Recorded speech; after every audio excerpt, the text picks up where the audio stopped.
Welcome back to Let's Play DDO Permadeath.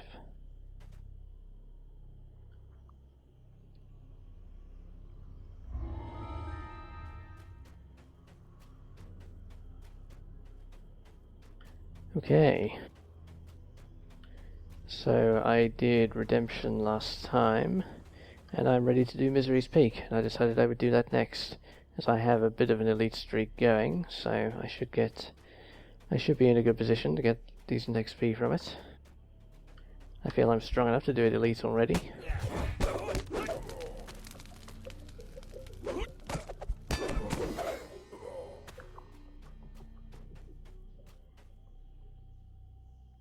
Bit of a laggy moment there. Okay, I did have a couple of items in my inventory that were level 3, mid-level 3 items that I have now equipped. I think I put the goggles on straight away after leveling up, but I only just noticed I had this cloak as well. So that's plus 2 damage per hit and plus 2 AC. So my AC is now up to 26, which is very decent for level 3.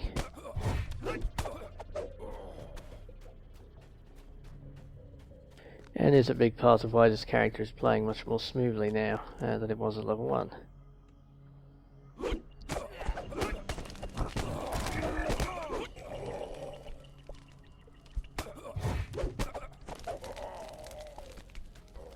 Having precision clearly helps as well. I'm landing a lot more of my attacks, which helps because many of my attacks are stuff that stalls the enemies, like the Trip and Stunning Fist.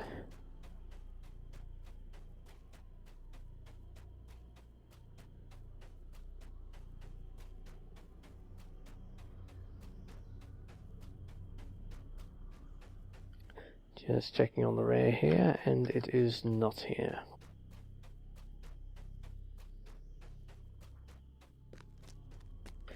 So someone asked on the first video of this series about, well, I didn't ask really, but they were talking about thinking of trying Permadeath. Something I would certainly in general encourage people to do. Makeshift camp. A scraggly dwarf sits on a log, trying in vain to keep warm. But it's an interesting thing to talk about while I'm walking around here. What are the reasons people might want to try or not try playing Permadeath? So I posted a few things in my reply for reasons people might not want to try Permadeath.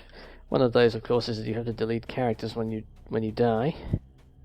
A bone-chilling breeze emanates from the mouth of Misery's Peak. Or I guess technically you don't have to delete them, but they have to leave the guild. And if you're playing Permadeath, you stop playing them at that point. And for some people, deleting a character they've spent a lot of time on is just not something they want to do, which is understandable.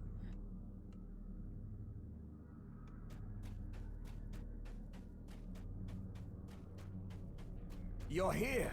Come, there isn't much time.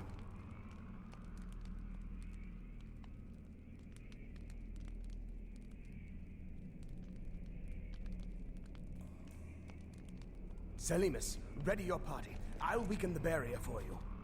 Ready! Charge! Good. Now to clear your path. Hayden clears the passageway for you. Now to find this Quarry Mindsunder artifact.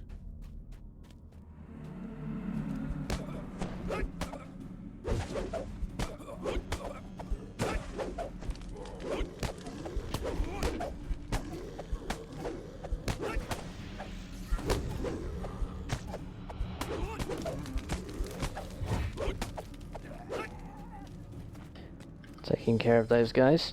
You'll see that I've added buffing myself with Dance of Clouds now to my list of things I do at the start of every combat. I usually go in tripping somebody, stunning somebody, sundering somebody, and I start using the attacks now to get my blur effect.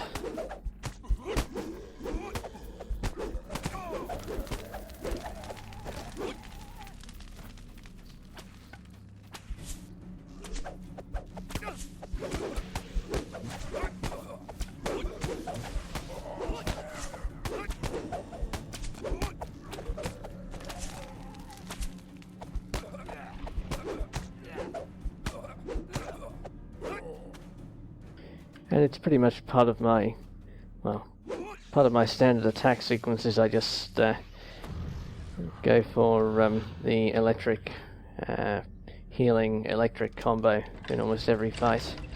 And if I do that once per fight, then I'm blurred most of the time.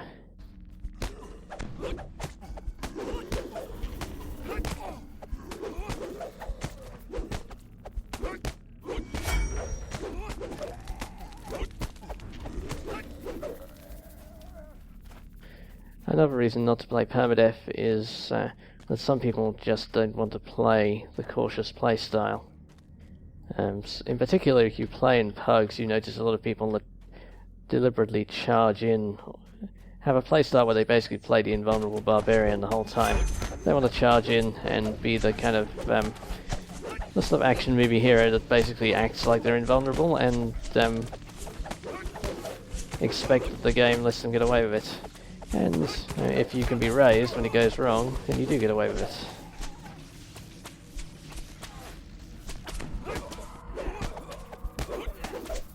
But that style doesn't work for Permadeath, of course, and those people don't tend to make it...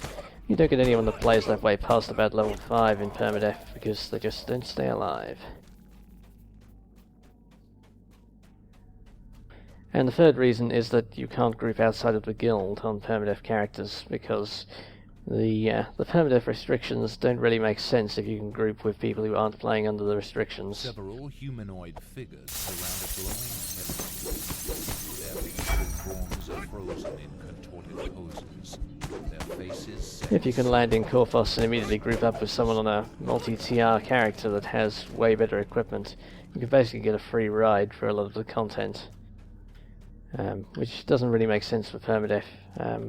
If you're just sort of free riding on the back of other players that have better equipment because they're not playing under the same rules, it doesn't really make any sense. Plus, those players don't necessarily want to group up with people that are playing on what is, from their point of view, deliberately gimped characters.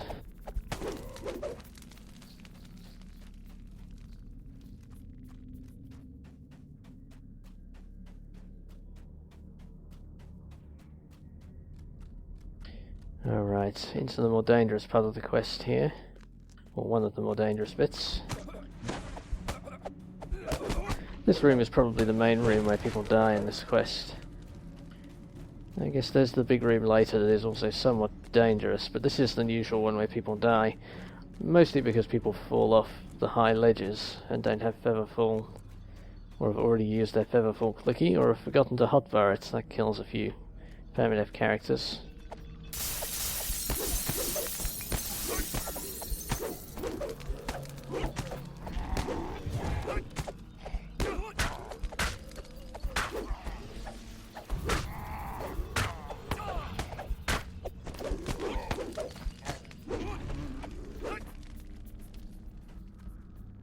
Plus, being held by the ice spiders is very dangerous in this quest. It won't be a big problem for this guy though. My saves are good. I have reasonable strength for resisting their webs. And I do fire damage, which always makes these guys much easier to deal with.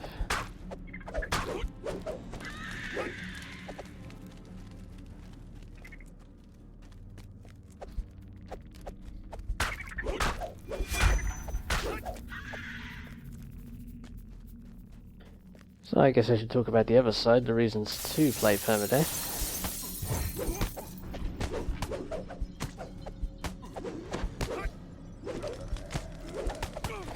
I guess that pretty much breaks down according to which guild you play for. There are clearly quite different styles for different Permadeath guilds. Ooh, where are all these spiders attacking me? There's one.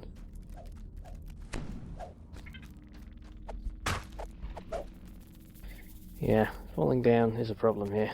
The heavy door is locked by a pair of signal crystals. Hopefully the control mechanisms are in this cavern somewhere. I kind of saw that one coming. And if I'd been paying more attention, I would have had my finger hovering over my Featherfall clicky. But it doesn't matter. Doesn't matter when you're only halfway up here. It matters when you get to the top.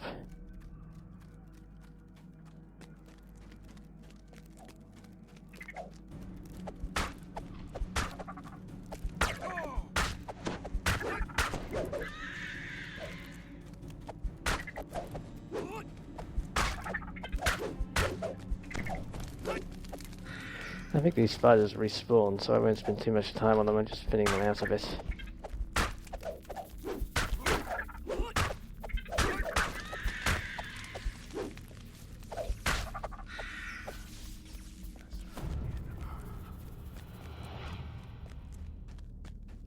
Don't like having too many of them behind me while I'm on the ramp, but they'll respawn quite quickly anyway.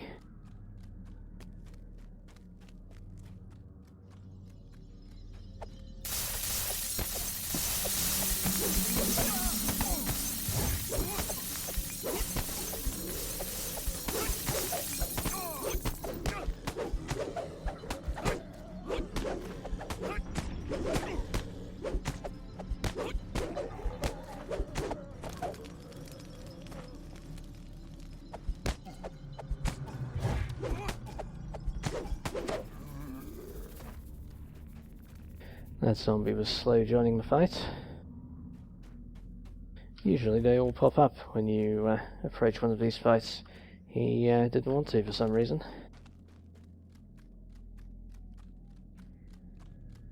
Yeah, so the Permadeath guilds break down into two broad groups. There's the Permadeath guilds that try and make the game much more difficult. I guess Mortal Voyage is probably the most well-known of those, or has the toughest rules, or something like that. Often they restrict you to only playing at hard or elite. I think some of them only let you use every other shrine, and various restrictions like that to make the game more challenging.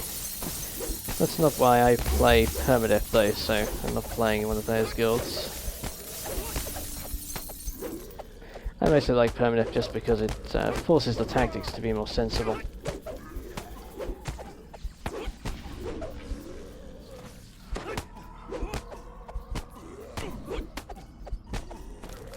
Playing in non-Permadeath groups, you do find a lot of tactics that just don't really make any sense to me. People, deliberately running through traps in order to be killed and then have someone else carry them to the next res shrine, that kind of thing. Characters being... playing the character intentionally reckless and expecting to die, and then just using res shrines to get out of it. And, you occasionally see that in Permadeath, where groups can raise fallen people, but not very often. Personally, I could live without the Permadeath rule entirely if there were another way of making the tactics sensible, basically just having consequences for dying. But Permadeath seems to work well for... You hear the stone door at the base of the cavern rolling open. For making gameplay have consequences, basically. That if you play badly, then something comes of it. Well, I guess not so much playing badly, since there's a lot of good players not playing Permadeath. Certainly not meaning to imply otherwise. But playing recklessly and sort of charging and getting a character killed in a trap actually means something at Permadeath.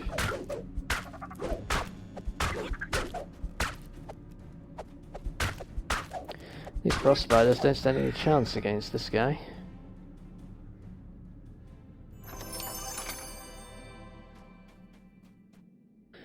Alright, playing a monk, so there's no need to shrine.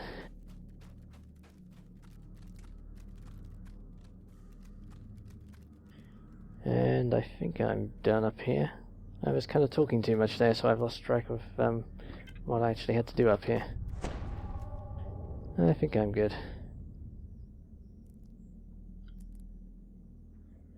Okay, well, the way forward's open.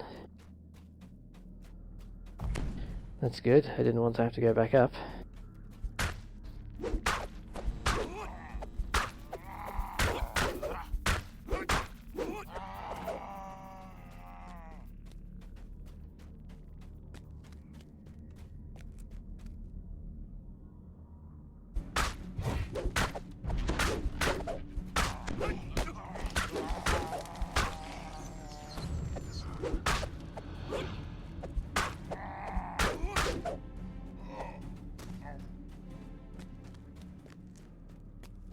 Yes, one of the, I guess, nice but also interesting properties of playing a monk is that it's a lot less tactical, as I think I mentioned in one of the earlier videos. It's a lot less effort to play a monk through content like this than to play like my sorcerer build that I was playing last time. I mean, in my previous playlist. You don't really have to think so much going into fights, it's all instead about the just the skill of using the special moves, and monk is sort of unique in that respect among the DDO classes, it seems to me. It's really all about the correct use of using the correct moves and getting the finishing moves landed when you have enough ki available. If you're doing it right, then the enemies can't really do much to you. Down your spine as you finally come face to face with the dragon that has been terrorizing Korthos. Even at rest, it is a truly awesome beast. Not these regular enemies, and not in these easier quests. Obviously it gets harder later on. And there's lots of stuff that the monk is ill-equipped to deal with. Not having powerful self-healing available, just the kind of slow self-healing. Cultists attracted by the roar of combat rush out to confront them.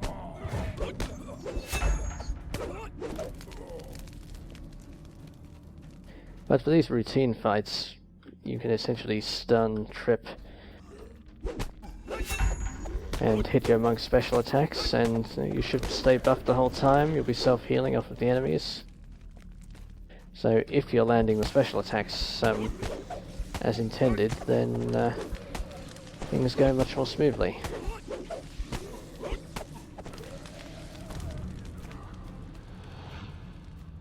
But it definitely does matter a lot that you get into the habit and routine of landing those special attacks in the right order and landing them at the right moment.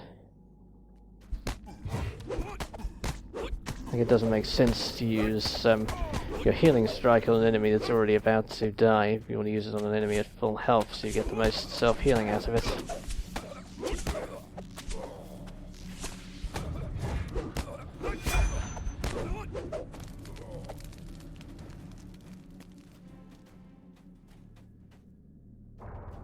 Alright, no need to shrine. There will be an awful lot of not needing to shrine on this guy. Wow, missed all my attacks that time. This fight will be much tougher as a result.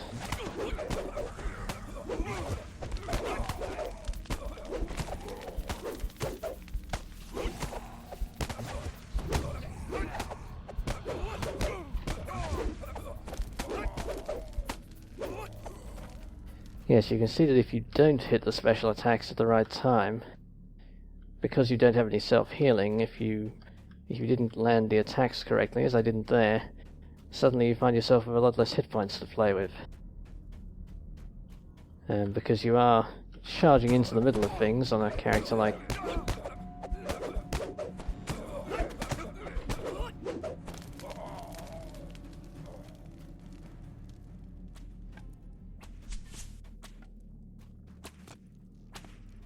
Damn it, they do not want to come to me.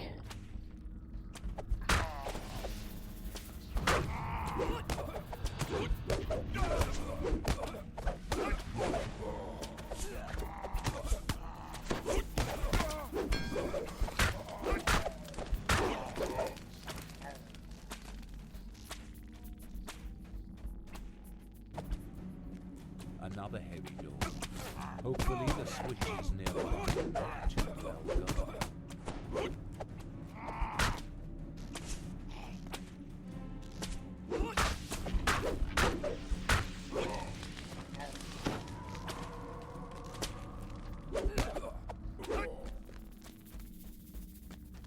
So yes, while you're landing all the, while you're landing your healing strike regularly,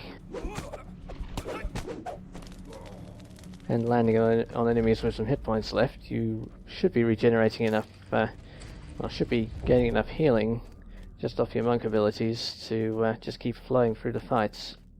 But when you do mistime it, you can quickly find yourself in trouble. Look down to see a tunnel beneath the ice. The dragon roars as it thunders after Selimas and Jeets and Talbron. The ruse is working. Another thing that does make a huge difference, and which I will be looking forward to on this guy, is getting some kind of shield clicky. That would cut out all that magic missile damage, which bypasses all of my saves and AC, which is why I'm suffering so much against the casters here.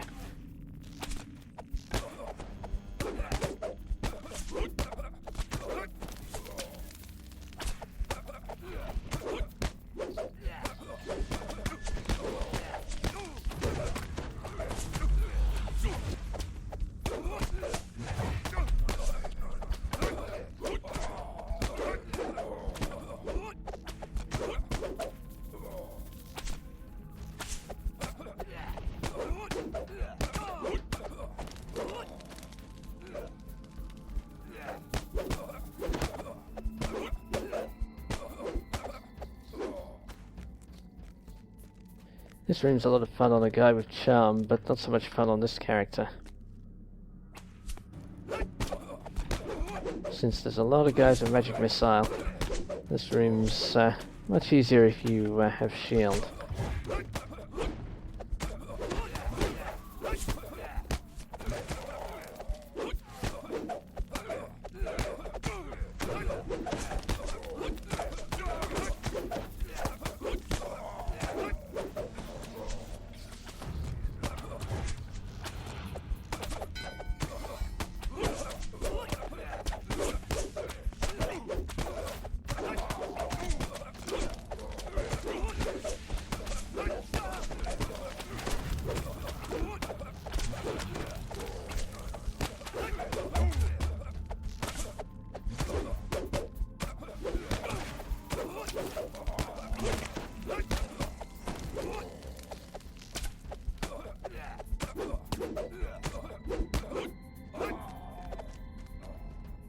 This guy can take plenty of aggro though, providing he is getting the self-healing.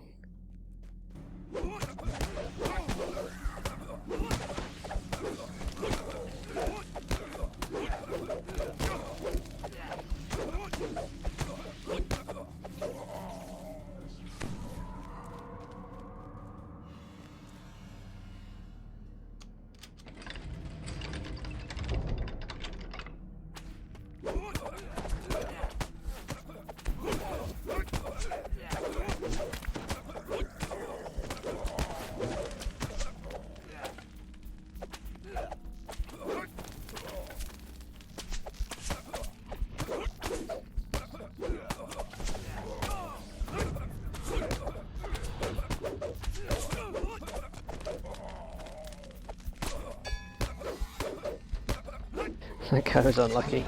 He ran all the way across the room. I totally mistimed my attack, but I managed to turn around just in time to land that stunning blow on him. The signal crystal glows with power as you engage the first control lever. But where is the second?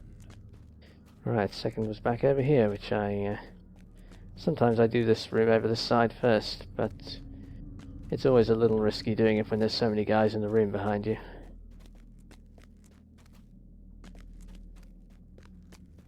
Once again, didn't need a shrine there.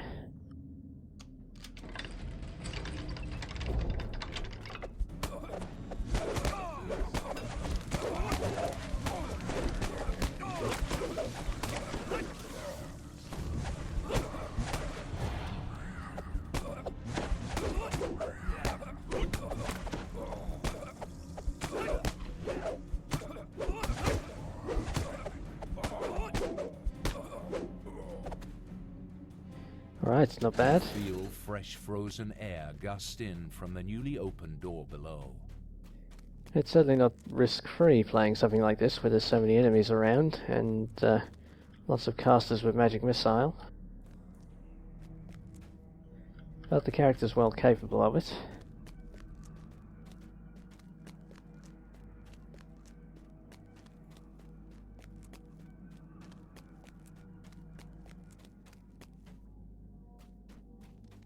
Am I going the right way?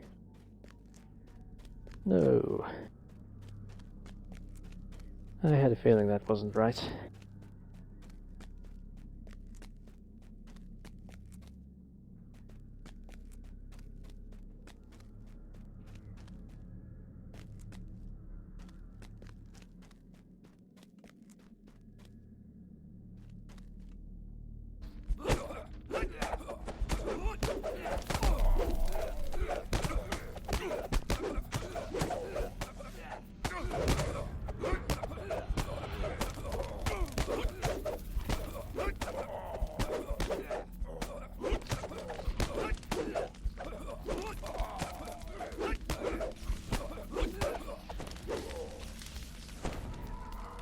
Well, that was a bit of a struggle, but they sent enough out of my way that I managed to heal myself after not doing very well at the start.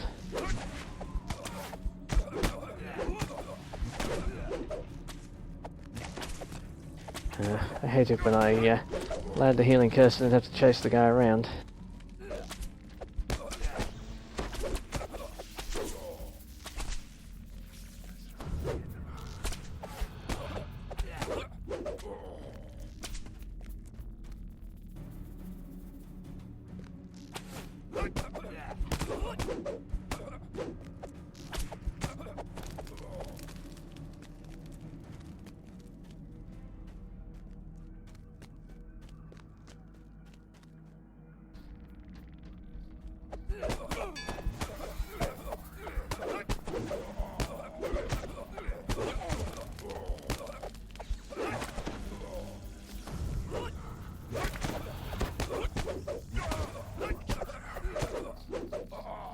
I think I was remembering wrongly about the healing, always doing only one healing that I said in the previous video, or the video before.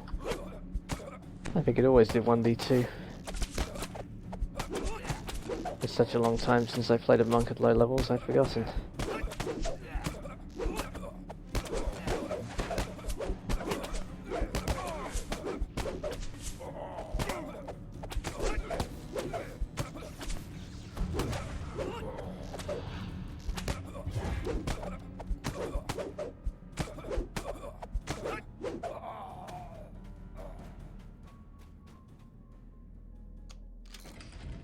Another place I don't need to shrine.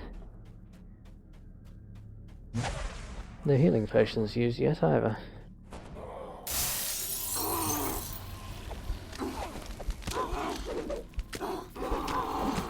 And this ice cleanser is about the easiest thing in the quest to beat, since I can just land a healing curse on it.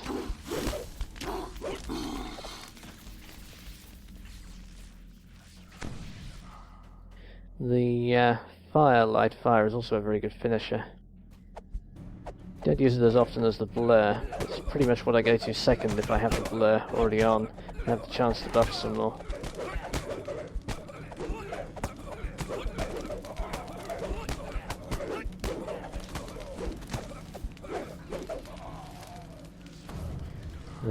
The fire finisher is +2 saves all round. That's the light fire finisher, I mean.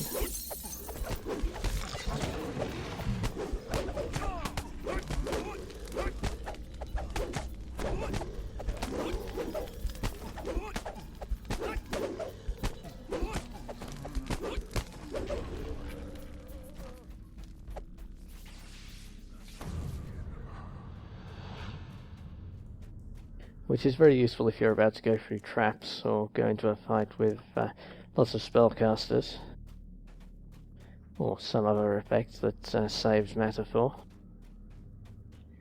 But the blur is the sort of default useful thing, useful in all the melee fights.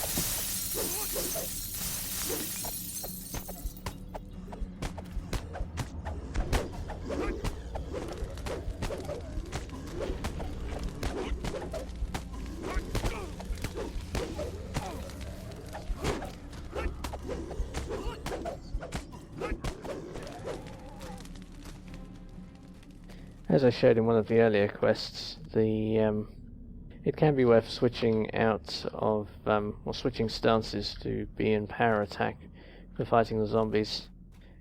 But whereas it mattered in the previous quest, it doesn't really matter in here. The zombies' DR isn't high enough.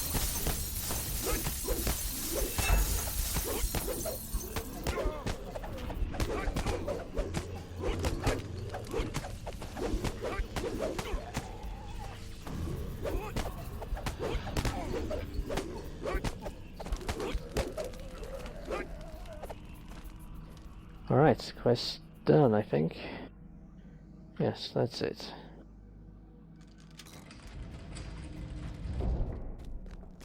Waves of psychic energy pound into you as you spot a green crystal on the ledge ahead.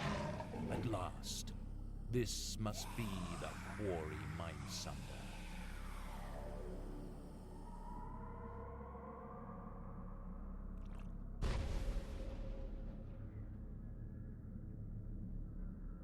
The Mind Flayer and Dragon are locked in a contest of wills.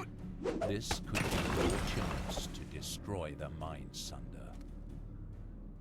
The Mind Flayer shrieks as it loses the Mind Sunder's power. The dragon reasserts its will and looks very annoyed.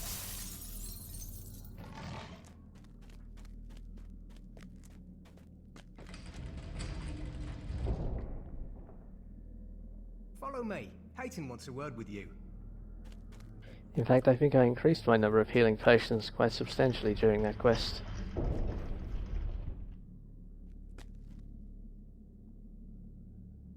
Here, take this portal, so you won't have to walk back. Alright, And and that's like most of magic, Korthos done. The snows stopped. Savior of Korthos! They cheer as you return. But destiny has greater plans for you than just this small village. And I took Anger's Step as my reward from sacrifices. I'll take Anger's Gift here. +1 strength is useful. And the +2 to hit is very handy at low levels.